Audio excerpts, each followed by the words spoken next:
Les allogreffes de moelle osseuse, en fait, permettent tout d'abord de remplacer le système hématopoïétique. C'est ce qui permet, en fait, de produire les globules blancs, les globules rouges, les plaquettes. Et en fait, certains patients, en effet, ont des déficits dans cette production, et c'est le cas en particulier des patients qui sont atteints d'aplasie. L'autre raison, et c'est la plus fréquente, en fait, c'est de détruire les cellules malignes. Plus exactement, dans le cadre des leucémies, c'est une prolifération anormale de cellules hématopoïétiques au niveau du sang.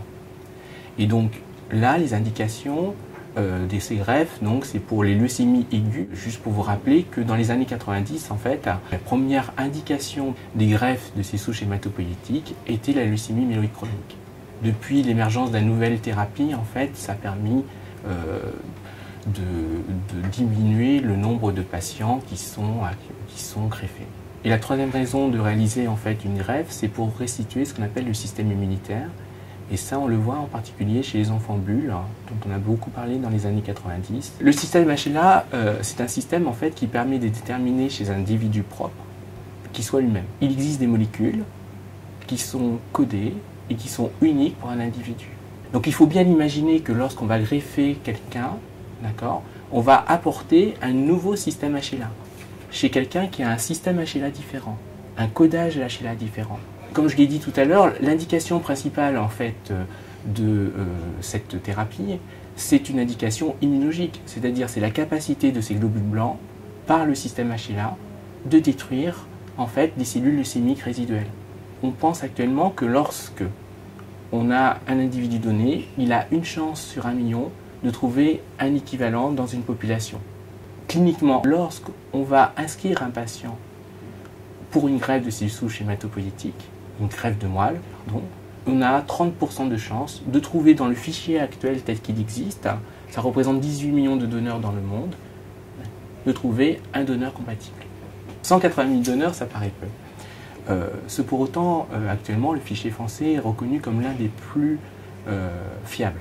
Les donneurs qui s'inscrivent sur le fichier français, c'est les donneurs qui sont motivés, qui respectent le don d'éthique. Ce fichier, en fait, est assujetti à ce qu'on appelle un plan greffe, qui est dirigé, en fait, par l'agence de biomédecine. Ce plan greffe, qu'est-ce qu'il est? Il est de donner des moyens aux différents centres donneurs en France, il y en a exactement 32, pour obtenir donc 18 000 nouveaux donneurs par an. La démarche d'inscription des donneurs s'est largement simplifiée depuis ces dernières années. Nous avons actuellement 2 types de démarches. Une première démarche, en fait, qui est de s'inscrire sur Internet via le web, en fait, et l'adresse est dondemoelle@abm.fr, mais aussi par l'envoi de l'engagement aux différents centres donneurs français. On peut les trouver soit au centre d'accueil des EFS, des établissements français du sang, ou encore en fait dans les services cliniques d'hématologie ou de greffe. Les engagements sont traités par une secrétaire de centre donneur. Donc pour ce faire, il nous est demandé d'envoyer des échantillons sanguins à l'établissement où se trouve le patient en attente. C'est l'endroit où on va pouvoir traiter l'ensemble de ces engagements. On attend environ 8 jours avant de contacter directement par téléphone les donneurs qui nous ont adressé ces engagements. Lorsqu'on les a au téléphone, on va confirmer ou vérifier 5 points. Le premier point, c'est celui qui est le plus important, c'est de s'assurer de la motivation du donneur. Et ça, c'est très très important. Et lorsqu'on parle de motivation, en fait, on parle aussi de connaissance. Qu'est-ce que le don de moelle? Donc on reprécise certains points sur le don de moelle. Je rappelle qu'on peut s'inscrire entre 18 et 50 ans. Mais par contre, on peut donner sa moelle jusqu'à 60 ans révolus. Le deuxième point, c'est de rappeler en fait que c'est un don anonyme, ce n'est absolument pas un don dirigé. Et puis, troisième point, ce n'est pas un don immédiat. On confond très souvent le don de sang, le don de plasma, le don de plaquettes. Mais là, ce n'est pas tout à fait la même chose puisque le donneur va rentrer sur un fichier international. Et puis, comme je l'ai dit tout à l'heure, c'est qu'il y a une chance sur 1 million d'avoir un individu compatible. Donc, parfois, malheureusement, les donneurs ne sont pas appelés. Et puis, en dernier lieu, il existe 2 types de dons. Un premier don qu'on appelle le don de moelle osseuse, et puis un deuxième don qu'on appelle le don de cellules souches périphériques. Dans la famille, il n'y a pas de problème médicaux, donc cardiaque, ni de problème d'embolie pulmonaire, de phlébite? Non. Non, d'accord. Alors, le centre d'accueil, c'est le lieu en fait où il va être reçu par un médecin, et pour lequel il va avoir 3 étapes. Une première étape qui est à nouveau de rappeler l'ensemble de ces points. Une deuxième étape qui va être l'entretien médical pour s'assurer qu'il n'y a pas de contre-indication médicale au don de moelle. Et puis une troisième étape qui va être le prélèvement, cette fois-ci directement d'un tube de sang pour que ça aille au laboratoire d'immunogénétique. Comment avant tout se passe un recrutement de donneurs?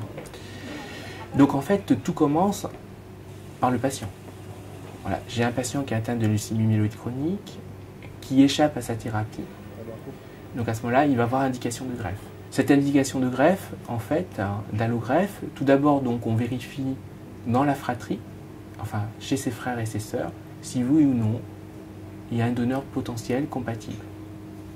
S'il n'y en a pas, à ce moment-là, donc, il y a une demande des cliniciens greffeurs de rechercher dans le registre international si oui ou non, il y a un donneur compatible avec le patient.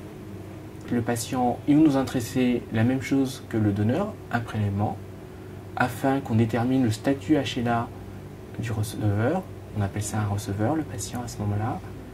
Et puis, nous allons introduire en fait ce typage HLA dans un logiciel qui s'appelle CIRENAD, Système de recherche national de donneurs. Et au bout de 48 heures, on va avoir l'ensemble des donneurs qui sont potentiellement compatibles. Le typage HLA, en fait, lorsqu'on reçoit le prélèvement, il va être pris en charge en fait par un technicien et la première étape, ça va être d'extraire l'ADN issu de ce prélèvement. Une fois que l'ADN est extrait, à ce moment-là, on va utiliser ce qu'on appelle les techniques de biologie moléculaire pour déterminer le statut HLA. Il existe 5 molécules HLA d'intérêt, donc on va amplifier 5 molécules HLA différentes afin de déterminer donc complètement le statut HLA. Alors, ça se fait par différentes techniques de biologie moléculaire. Celle qu'on connaît le plus, c'est un peu celle qu'on voit au niveau des experts, c'est ce qu'on appelle la technique de séquençage, où là, on va obtenir ce qu'on appelle des électrophorégrammes. C'est en fait l'ensemble du décodage des acides nucléiques ou de l'ADN que nous allons visualiser et que nous allons transformer en fait en codage HLA. Le centre receveur a déterminé une compatibilité entre un receveur et un donneur. Ce donneur, vous l'avez compris, est dans le registre, il peut être en Allemagne, en France, en Grande-Bretagne ou aux États-Unis. Cette compatibilité est déterminée en fait après typage HLA du receveur et du donneur. La LMC a été découverte en 2005 de manière complètement fortuite. La leucémie avait échappé au traitement. Mais en plus, elle était passée brutalement en phase aiguë. Donc la prise en charge médicale a été vraiment parfaite, quoi. Les médecins ont tout de suite fait une recherche de typage HLA dans ma fratrie. Et malheureusement, aucun de mon frère et de ma sœur n'était compatible. Et par chance, un donneur allemand a très vite été identifié. Alors que se passe-t-il au niveau du recrutement du donneur? Donc à ce moment-là, ce n'est plus le centre receveur, mais c'est le centre donneur qui reçoit en fait une demande de recrutement du donneur. Une fois que le patient est inscrit sur le registre international, en fait, il est inscrit sur le registre français de greffe de moelle. Tous les ans, ils sont sollicités par le registre français de greffe de moelle par une plaquette leur signifiant qu'ils sont bien inscrits. La deuxième chose aussi, c'est que à tout moment, il peut avoir un receveur compatible. Et à ce moment-là, il peut être à nouveau appelé par le centre donneur pour réaliser à nouveau un entretien médical et puis aussi un nouveau prélèvement. Et cette fois-ci, le prélèvement, ce ne sera pas seulement de réaliser un typage HLA, mais ça sera aussi de réaliser en fait leur statut viral. C'est de déterminer si oui ou non, ils n'ont pas d'infection dangereuse potentielle pour le donneur. Le résultat de cette greffe, c'est 5 ans après. Ça a bien marché, donc même si c'est un traitement un peu ultime, voilà, faut l'envisager avec sérénité. Sur le registre international, le donneur reçoit une carte de donneur. Et c'est seulement lorsqu'il a une carte de donneur que le donneur sait qu'il fait partie de ce registre. Et ça, c'est très très important en fait, cette carte, pour qu'il ait un suivi en fait, au cours de sa vie, pour le rappeler en fait qu'il fait bien partie du registre.